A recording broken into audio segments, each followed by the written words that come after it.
Respected listeners and dear students, Assalamu alaikum and welcome to my YouTube channel. Let's solve the objective and subjective of chapter number 5.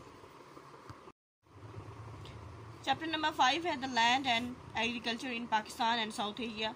हमने इस chapter में पाकिस्तान और south Asia की different countries के बारे में, उनकी लैंड के बारे में, उनकी एग्रीकल्चर, उनकी ज़राअत के बारे में, उनकी ज़मीन के बारे में पढ़ा.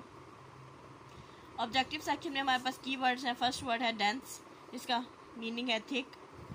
ह्यूम्ड, सफोकेटेड वेदर यानी सांस बंद करने वाला, नमी वाला मौसम. Cultivated, refined. Tributaries, a river flowing into a large river यानी एक छोटा दरिया जो बह के बड़े दरिया में आता है, यानी एक बड़े दरिया के माउन दरिया. Flocks, a group of birds. Herds, a large group of animals. Sparse, thinly scattered. Pulses, the edible seeds of plants यानी दालें जिन्हें हम कहते हैं. Irrigation, to supply water to crops यानी फसलों को पानी देना. Next blanks है. Pakistan is fairly dash country, dry. Dash quarter of the farmland has to be irrigated to get good dash. First blank में 3 आएगा, second blank crops. Less than dash % of Pakistan is now forest 5%. The dash is used mainly for buildings and furniture. Timber. Government planted about dash hectares with dash trees in 1998 and 35,000 hectares or 15 million trees. India is also a mainly dash country agricultural. The coastal areas of India produce a large quantity of dash coconuts. Dash and dash are both landlocked countries, yani Nepal and Bhutan. Sri Lanka's main crops are dash and dash, tea and rubber. Sri Lanka was severely affected by dash in Indian Ocean in December dash tsunami and 2004 में आया था ये tsunami. Next है true false. The most important remaining forests are in the west of Pakistan. False, west में नहीं है. Pakistan had to import more than rupees 23 million worth of wood in 2005. True.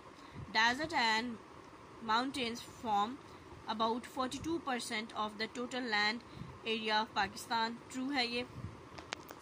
Maldives is the smallest independent country in Asia. True है. The climate is mostly cold in Bangladesh. False. Next MCQs हैं. The lower western Himalayan foothill of Bangladesh are ideal for growing.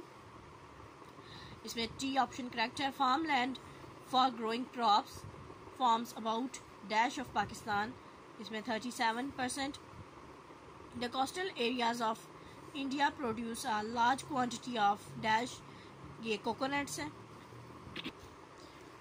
In 2007, dash trees were planted.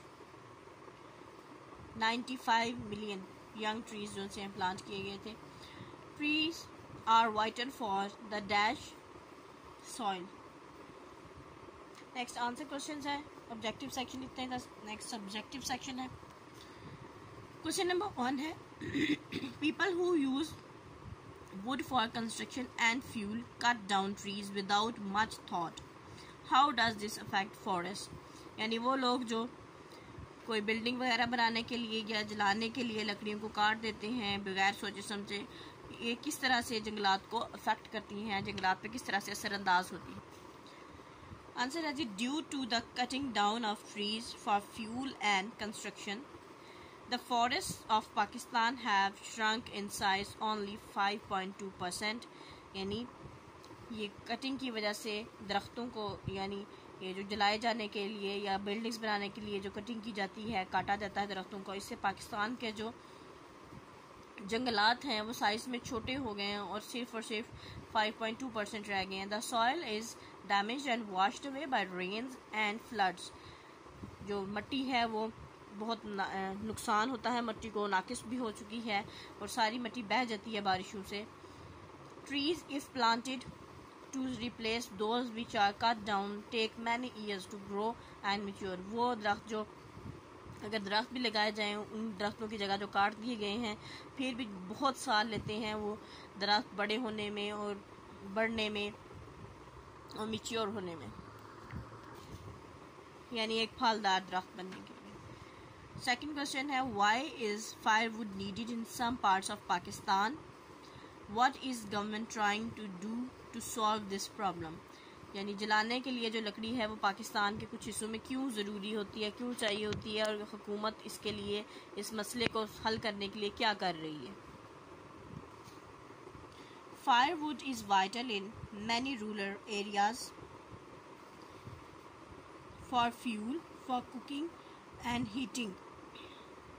यानी जो rural areas हैं उनमें, यानी जो गांव के इलाके हैं, गांव हैं पाकिस्तान में, वहाँ पे जलाने के लिए लकड़ी की बहुत ज़रूरत होती है, क्योंकि ईंधन के तौर पे इस्तेमाल करने के लिए, खाना पकाने के लिए या हरारत पहुँचाने के लिए इसकी ज़रूरत होती है.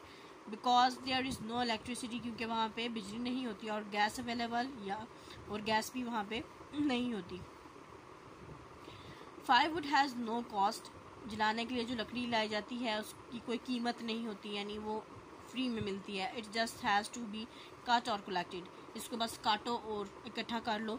सिर्फ इसी तरह से इकट्ठा करके लोग ले आते हैं, उसके लिए कोई कीमत अदा नहीं करनी पड़ती.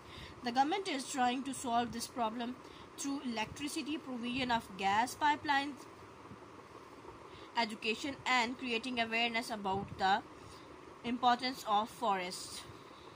यानी हुकूमत जो सी है वो कोशिश कर रही है कि हर इलाके में बिजली पहुंचाई जाए, गैस पाइपलाइंस पहुंचाई जाए, तालीम पहुंचाई जाए और लोगों के बीच में इस बात की अवेयरनेस, आगाही पैदा की जाए कि जंगलात की क्या अहमियत है और जंगलात कितने अहम हैं हमारे लिए. नेक्स्ट क्वेश्चन नंबर 3 है, what is the importance of agriculture for Pakistan? What are the sources of water for agriculture? यानी पाकिस्तान में जो ज़राअत है उसकी क्या अहमियत है और पानी के जो सोर्सेज हैं एग्रीकल्चर के लिए पाकिस्तान में वो क्या हैं, यानी किन किन ज़राए से पानी हासिल होता है. Pakistan is not rich in mineral resources and most of its land is not suitable for agriculture. Pakistan में ना ही बहुत ज़्यादा तादाद में, वाफिर मिकदार में मादनियात के ज़खायर हैं और अक्सर जो बेशतर ज़मीन है वो एग्रीकल्चर के लिए यानी ज़राअत के लिए इस्तेमाल करने के काबिल नहीं है. Agriculture is possible due to irrigation of land. For example Persian wheel, जो ज़मीनें हैं उनमें आपाशी के ज़रिए ज़राअत पॉसिबल हुई है, ज़राअत के काबिल बनाया गया है. जो आपाशी के ज़राए हैं उनमें पर्शियन व्हील है, ट्यूबवेल्स हैं, कैनाल सिस्टम है, नहरी निज़ाम है, ट्यूबवेल हैं, इसके अलावा पर्शियन व्हील है. Agriculture is important to fulfil basic needs of the people of country. यानी जो लोगों की बुनियादी ज़रूरतें हैं उनको पूरा करने के लिए ज़राअत बहुत ज़्यादा ज़रूरी और अहम है. It also reduces import of good food crops.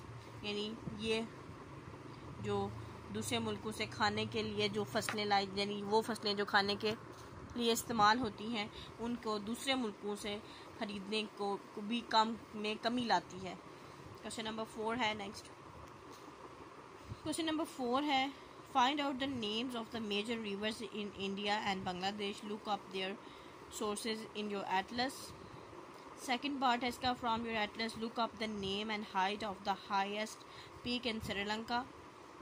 Third part है इसका, name the capitals of Nepal and Bhutan. यानी भूटान और नेपाल के दारुल हुकूमत के बारे में इनके नाम लिखें.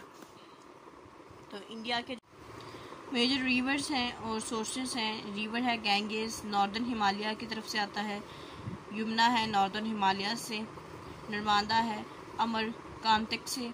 कृष्णा है सेंट्रल इंडिया से. ये इसका सोर्स इधर यहाँ पे आप लोग लिखेंगे. मेजर रिवर बांग्लादेश में है. ब्रह्मपुत्र है, ये ईस्टर्न हिमालय से आता है. मेघना भी, फिर पद्मा है, ये गैंगेस के साथ ही है, फ्लो करता है. The highest peak in Sri Lanka is Mountain Piduru Talagala and its height is 2,524 meters. Next है कैपिटल नेम लिख लेते हैं नेपाल और भूटान के। The capital name of Nepal is Kathmandu and the capital of Bhutan is Thimphu. ये इनके कैपिटल्स हैं। इसको यहाँ स्टॉप करेंगे। Wish you best of luck and अल्लाह हाफिज़।